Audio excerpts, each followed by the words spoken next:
Hello and welcome to Indus News live from Islamabad. I'm Jawad Tehami and these are the headlines.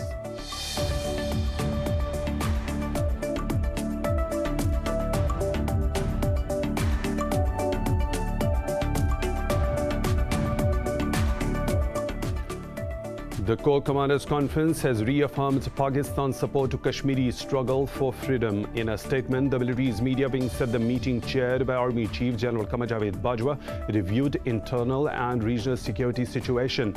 It said the forum reiterated that peace in Afghanistan is key to regional peace.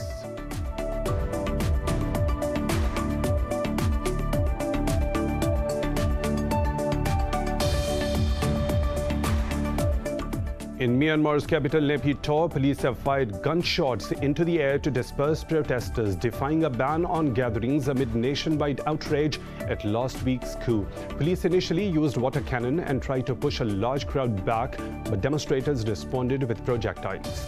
Protesters have been rallying for the fourth consecutive day, calling for the release of Aung San Suu Kyi and for democracy to be restored.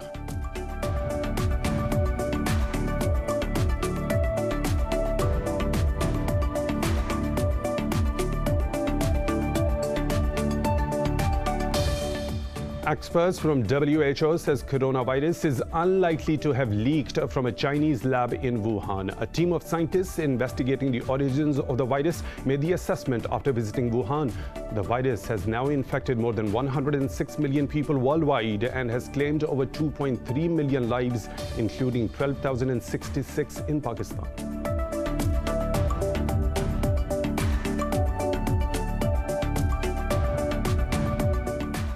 A string of attacks in Afghanistan has killed 4 government employees and as many policemen. The employees of the Ministry of Rural Department were gunned down in Kabul, while the policemen lost lives in a bomb blast in Herat. No group has yet claimed responsibility for the attacks.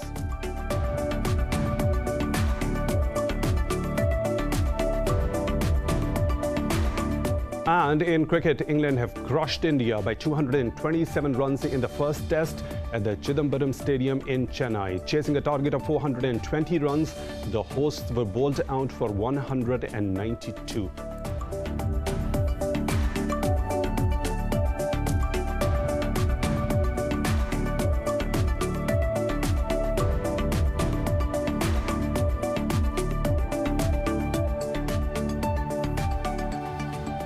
Those were the headlines and detailed stories right after a short break. Stay tuned.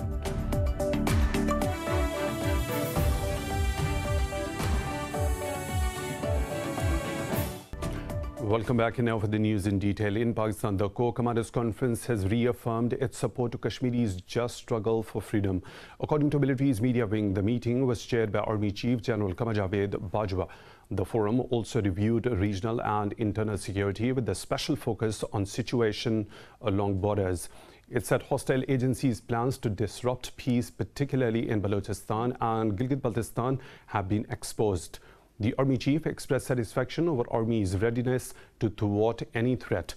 General Bajwa said the return of international cricket in the country is a result of numerous sacrifices to eliminate terrorism. The meeting reiterated Afghan peace is a key to regional stability. In Indian-occupied Jammu and Kashmir, a complete shutdown is being observed to mark the 8th martyrdom anniversary of Kashmiri leader Muhammad Afzal Guru. The All Parties Hurriyat Conference and other pro-freedom organizations called for the shutdown. More in this report.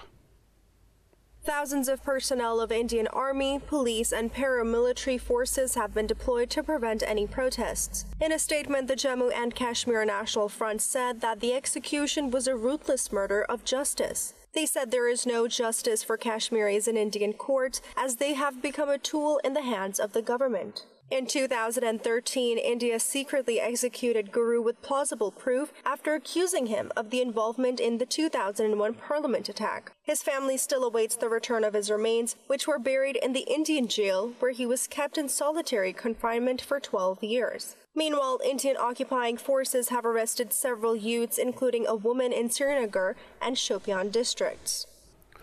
The family members of a teenage boy killed in a fake encounter have been charged under anti-terror law for holding a protest to demand the return of his body. Mehbooba Mufti, the former chief minister of the Muslim-majority region, expressed outrage over the case on Twitter. More in this report. 16-year-old Athar Mushtaq was among 3 men killed by Indian occupation forces in a staged encounter near Srinagar last year. His father, Mushtaq Ahmed Wani, says the killing of his son was a cold-blooded fake encounter. The local administration refused to return the bodies of the 3 men to their families and buried them at a remote graveyard. The anti-terror law was amended in 2019 to allow authorities to designate an individual as a terrorist. Police can detain a person for 6 months without producing any evidence, and the accused can subsequently be imprisoned for up to 7 years. Rights activists have called the law draconian. Since April 2019, authorities have buried over 100 Kashmiris in unmarked graves, denying their families proper funerals and adding to widespread anti-India anger in the region. Twitter has refused the Indian government's request to remove over 1,000 more accounts linked with the farmers' movement. In a statement, the social media giant said it believes in an open and free exchange of information. Twitter added that the safety of employees is its top priority, while also protecting the public conversation. Meanwhile, New Delhi police have arrested actor Deep Sidhu for alleged involvement in hoisting the flag at Red Fort on Republic Day. He had also been accused by farmer unions of trying to defame their agitation and termed him a traitor. Meanwhile, a farmers' union has announced to widen protest against the farm laws with grand meets in Uttar Pradesh on February 16 and 23. In Myanmar's capital, Naypyidaw, police have fired gunshots into the air to disperse protesters defying a ban on gatherings amid nationwide outrage at last week's coup. Police initially used water cannon and tried to push a large crowd back, but demonstrators responded with projectiles. Protesters have been rallying for the 4th consecutive day, calling for the release of Aung San Suu Kyi and for democracy to be restored. But the army defends the coup, saying there were irregularities in last year's election. It pledged to hold fresh elections and hand over the power to the winning party once a year-long state of emergency ends. UN Special Rapporteur on Myanmar, Tom Andrews, has proposed sanctions on the country's military.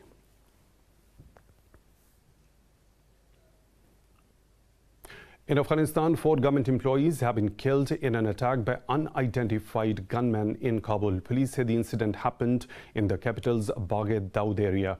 Meanwhile, a roadside bomb has killed 4 members of the Afghan security forces in the western Herat province. No group has claimed the responsibility for the attacks. On Sunday, Taliban spokesperson Suhail Shaheen condemned the recent surge in attacks on the government officials. Beijing has denounced recent U.S. Navy exercises in the South China Sea, calling them detrimental to regional peace and stability. In a news briefing, Foreign Ministry spokesperson Wang Wenbin vowed to take necessary measures to safeguard national sovereignty. Wang said Beijing will work with regional countries to firmly safeguard peace and stability in the South China Sea. Earlier, the U.S. Navy said 2 U.S. carrier groups have conducted joint exercises in the sea. It said the exercises aimed at enhancing interoperability between assets as well as command and control capabilities. The exercise comes days after a U.S. warship sailed near Chinese-controlled islands in the disputed waters. U.S. Secretary of State Antony Blinken stopped short of endorsing the occupied Golan Heights as part of Israel. Former President Donald Trump officially granted a recognition of the Golan as Israeli territory in 2019. In an interview, Blinken said if the situation in Syria changed over time, the U.S. will look at it then. The Secretary of State noted that the territory was important for Israel's security but didn't identify it as Israel. However, he said the Syrian government and Iranian-backed militias posed a significant security threat to Israel. Blinken also reiterated the Biden administration's commitment to retain the U.S. embassy in Jerusalem. Earlier, Biden's advisors said he would not withdraw U.S. recognition of Israeli sovereignty over the Golan. Saudi Arabia says it is committed to a Palestinian state with East Jerusalem as its capital. Foreign Minister Prince Faisal bin Farhan was speaking at an emergency meeting of the Arab League in Egypt's capital, Cairo. This report has more.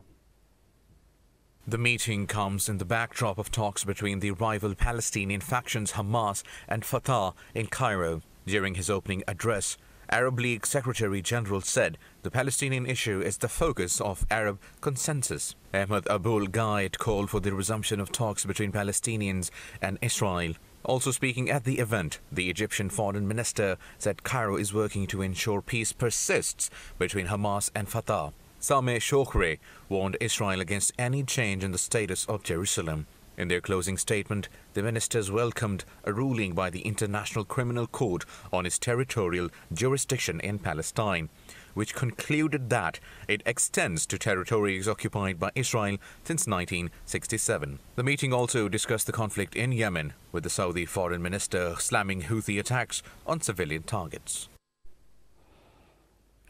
The United Nations says North Korea developed its nuclear and ballistic missile program throughout 2020. This was disclosed in a report of the UN Security Council's North Korea Sanctions Committee. The report said Pyongyang continued to seek material and technology for its programs from abroad in violation of international sanctions. The committee said North Korea used the money stolen in cyber hacks to fund the program. It noted it was highly likely that a nuclear device could be mounted onto long, medium and short-range ballistic missiles. However, it was uncertain whether the developed ballistic missiles were resistant to heat generated during re-entry into the atmosphere. Meanwhile, the U.S. State Department said Biden administration planned a new approach to North Korea.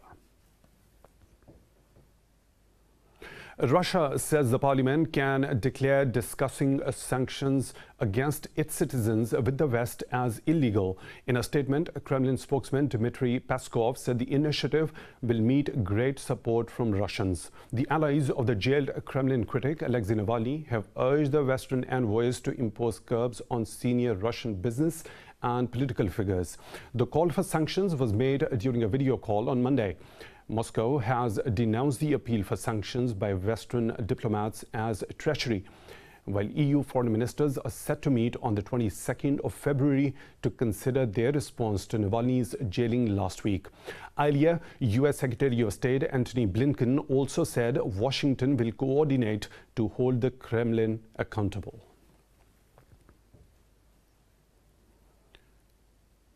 In a tit-for-tat move, Germany, Poland and Sweden expel Russian diplomats amid tensions over the arrest of opposition leader Alexei Navalny. The move was carefully coordinated between the foreign ministries of the three EU countries. The three nations say their envoys were only performing their duties and were expelled unjustly. The Russian Foreign Ministry has called the move unjustified and unfriendly.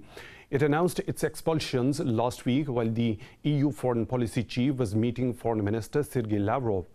Later, upon his return to Brussels, Josep Borrell said Moscow's move signifies that Europe and Russia are drifting apart. More stories to follow, but right after a short break, stay tuned.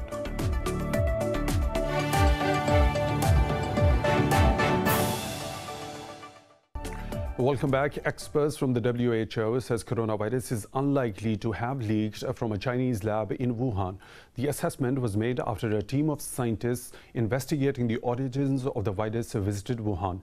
Globally, the virus has claimed 2.3 million lives and infected more than 106 million people so far. More in this report.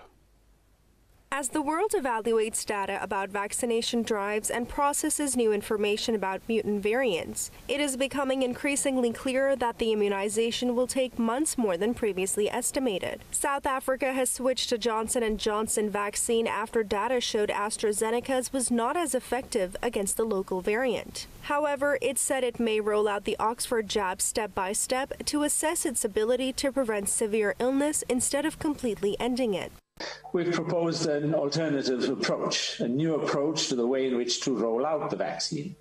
And one proposal that's currently being considered is to roll it out initially just in a stepped manner, where the first step includes about 100,000 individuals that are vaccinated, in which we monitor the hospitalization rates.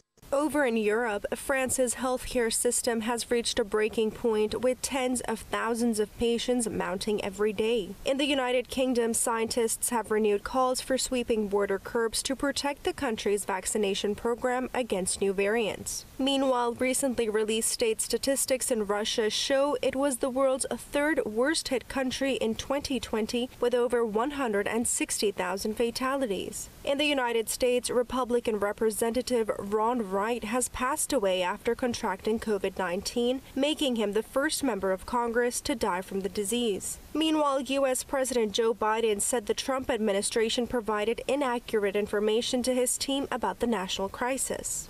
When we started to try to figure out what we were going to do when we came into office, because there wasn't much of a transition, we didn't have, we weren't given a lot of information.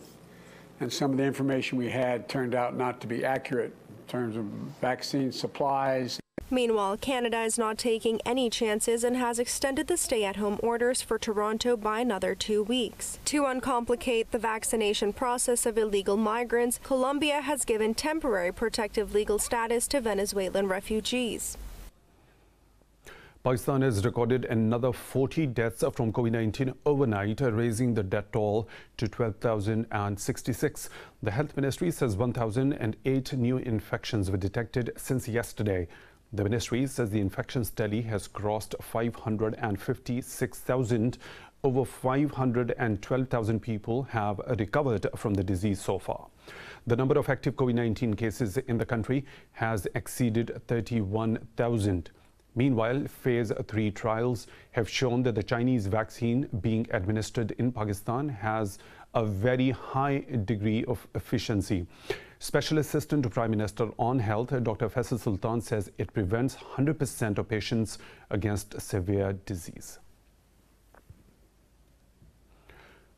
Pakistan and Turkey have begun their 2021 joint military exercises titled Ataturk 11. The Pakistan Army Special Services Group and Turkish Special Forces are taking part.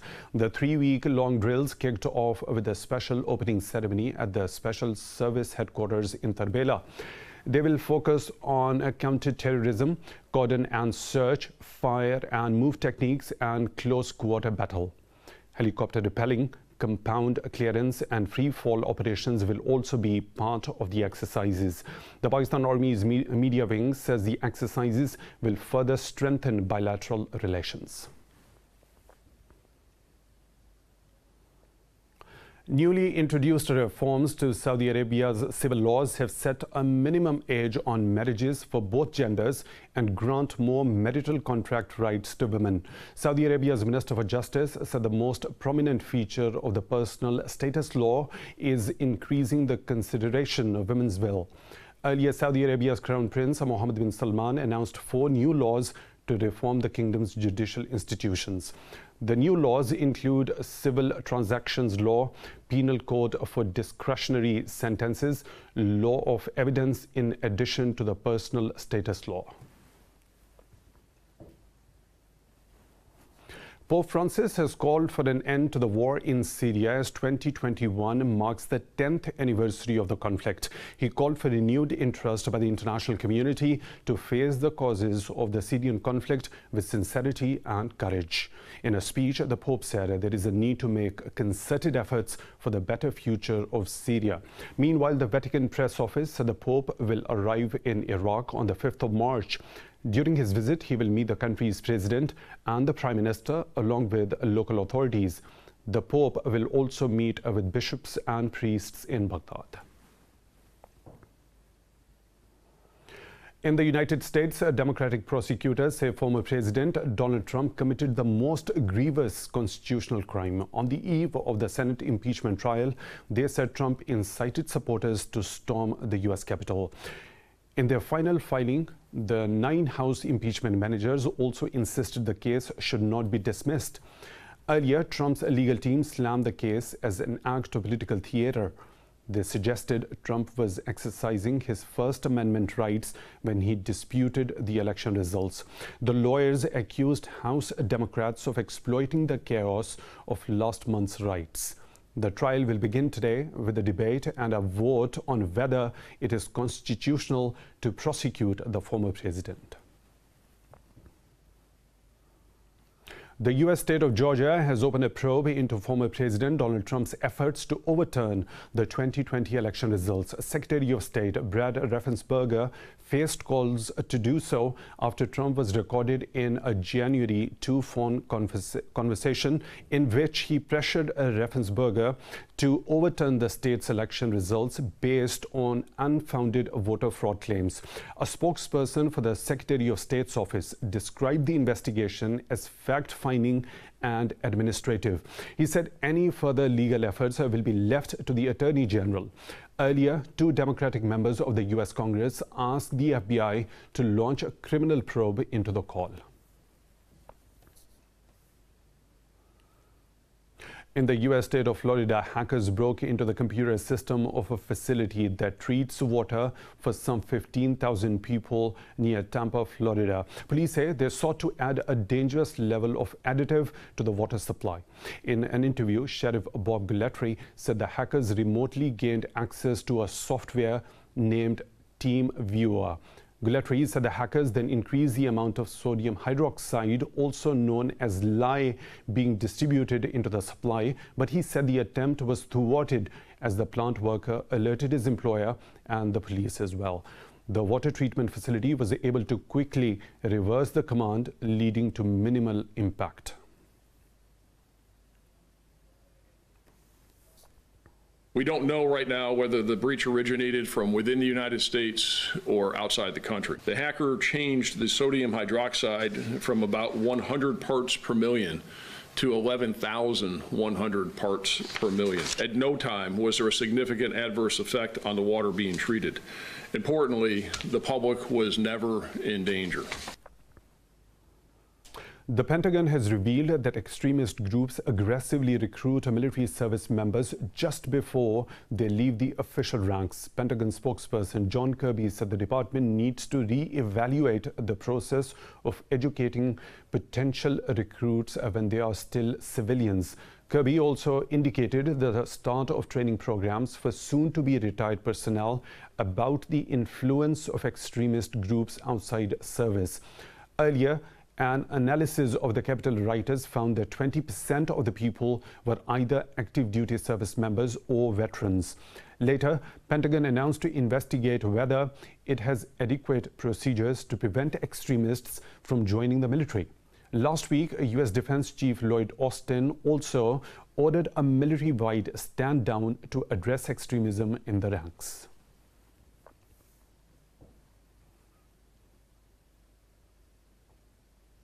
The U.S. says it aims to strengthen economic and trade ties with Brazil, but will communicate concerns. At a White House briefing, Press Secretary Jen Psaki said Washington will closely monitor Brazil's actions on human rights and climate.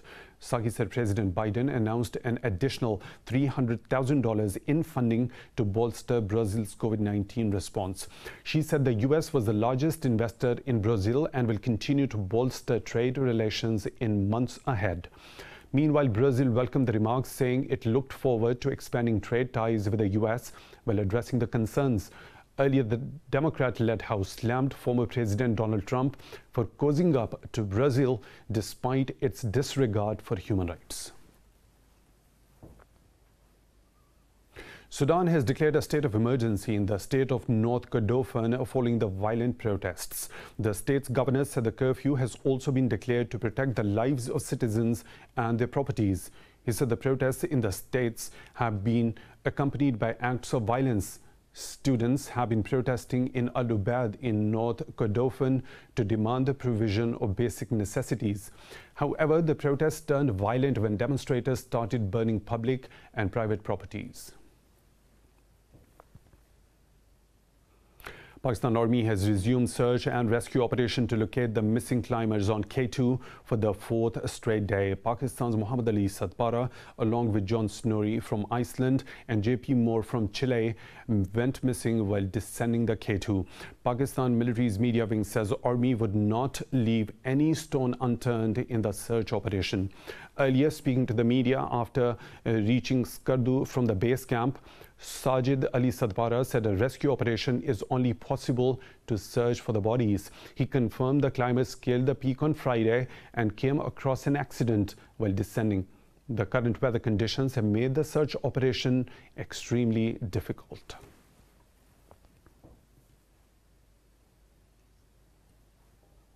In India, the death toll from a glacier avalanche in the northern Uttarakhand state has risen to 28.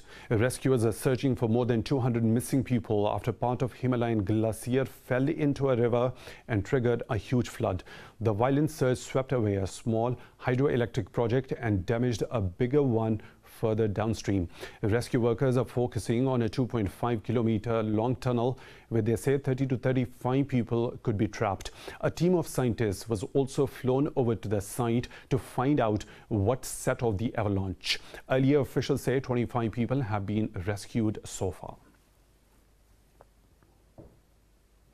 The United Arab Emirates' first mission to Mars is due to enter the Red Planet's orbit today. The Hope probe project director Omran Sharaf says it is a very critical phase which would define whether the probe reaches Mars or not.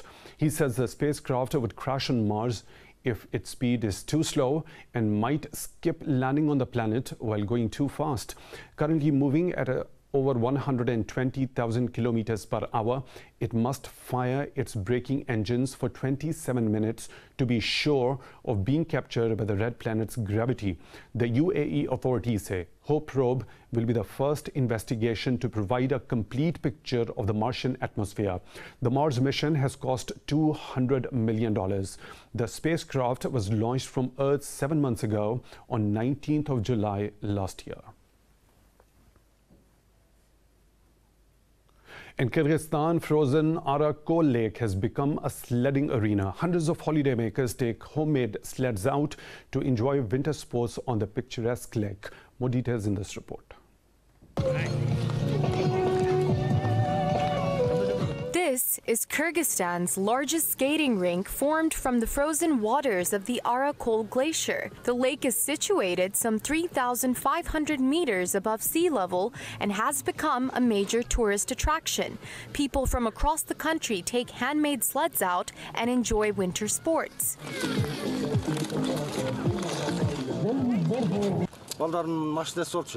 It was my children's car. My housemates wanted to throw it in the garbage. I asked them not to do it and to modify it instead. I made a sled and it works well. Children like to sled on it, especially younger ones. Its outer look works as a promotion itself.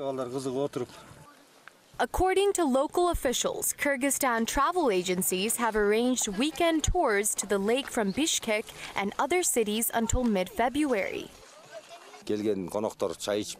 We pitched up a tent to let our guests drink hot tea. My wife and our neighbor worked there. We also rent about 20 sleds, which I did with my own hands. Last winter, only those sleds let us live off. This winter, I have bought 40 to 50 skates. I have sons and a daughter, and we are working here all together. Tunukbek Toktumushev, the chairman of the local parliament, says up to 3,000 people come to Arakol on some days. We have 50 centimeters of ice for now. It goes strong. It starts melting from below by the end of February because of the streams from the Karasaz River. They are warmer and speed up the melting of ice from below. There won't be any ice by the end of February, as the Kyrgyz Ministry of Emergency ruled that we will restrict to skate on ice. They will come and check the ice, and if it is thinner than 18 centimeters, we will restrict skating on it.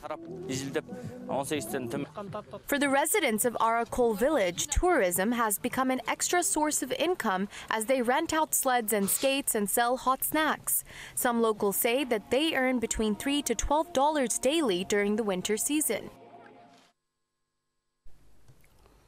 The coronavirus pandemic has transformed the lives of millions of people. Some, like Amazon boss Jeff Bezos, grew richer, while others, including those working in Indonesia's informal sector, were pushed to the brink of poverty. More in this report.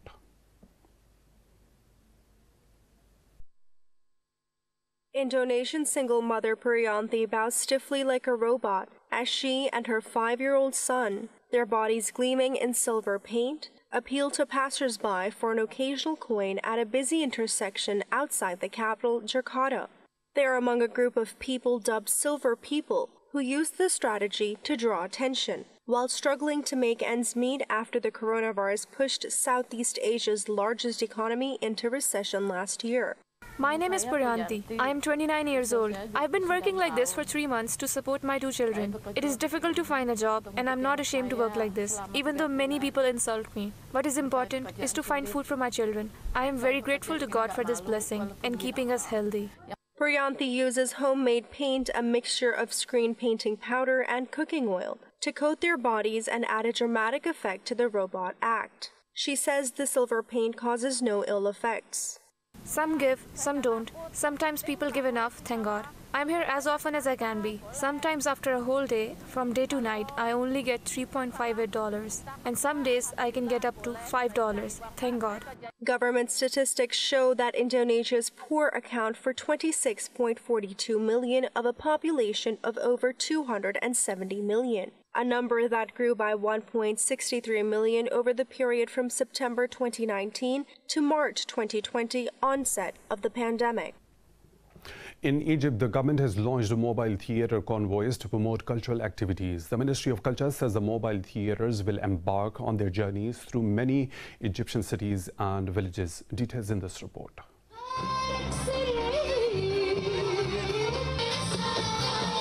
Residents of Cairo's Asmarat neighborhood can now watch musical performances from their own balconies, thanks to this mobile theater roaming Egypt's impoverished neighborhoods to spread cultural awareness. The vehicles carry fully equipped theaters with electricity, water services, control panels, sound and light equipment, air-conditioned control rooms. The mobile theater is capable of creating a 37.5 square meter stage for a variety of activities. The authorities aim to achieve cultural justice to support the talented, confronted intolerance, and plant the patriotic spirit by honoring the heroes.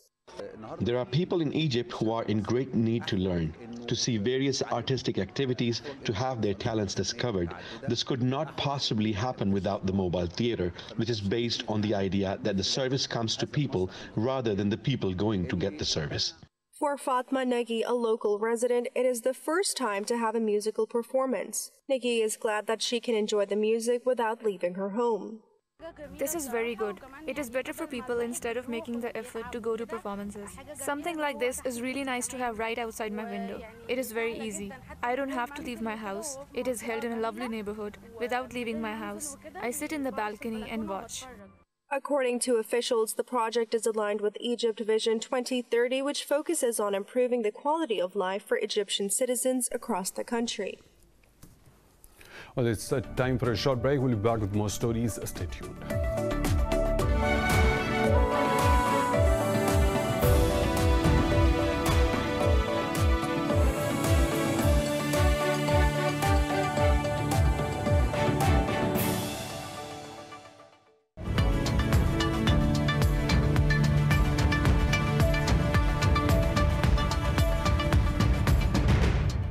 Lows and the highs of the business world now. Wall Street stocks have declined, slipping from record highs following several disappointing quarterly results. Investors have been taking more risk and powering the strong rally this month as the COVID vaccine rollout boosted optimism for reopening.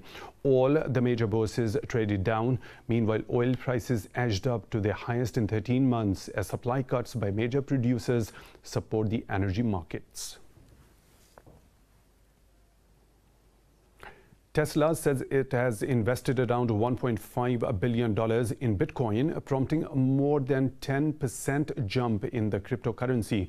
Following the announcement, Bitcoin was up 12%, setting a new record high above $44,000. Tesla said it expected to begin accepting payments for its cars and other products with the cryptocurrency in the near future. The company added the decision was aimed at diversifying and maximizing its returns on cash. Earlier, Musk encouraged small-time investors to buy Bitcoin, saying it was on the verge of being accepted among investors.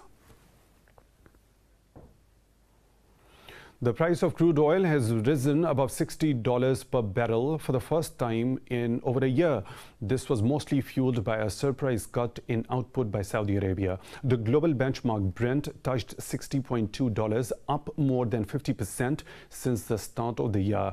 Meanwhile, West Texas Intermediate, the U.S. benchmark that briefly fell into negative territory last April, leapt about $57 a barrel.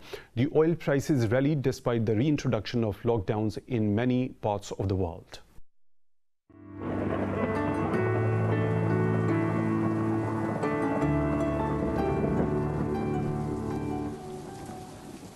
Another weather situation from around the globe.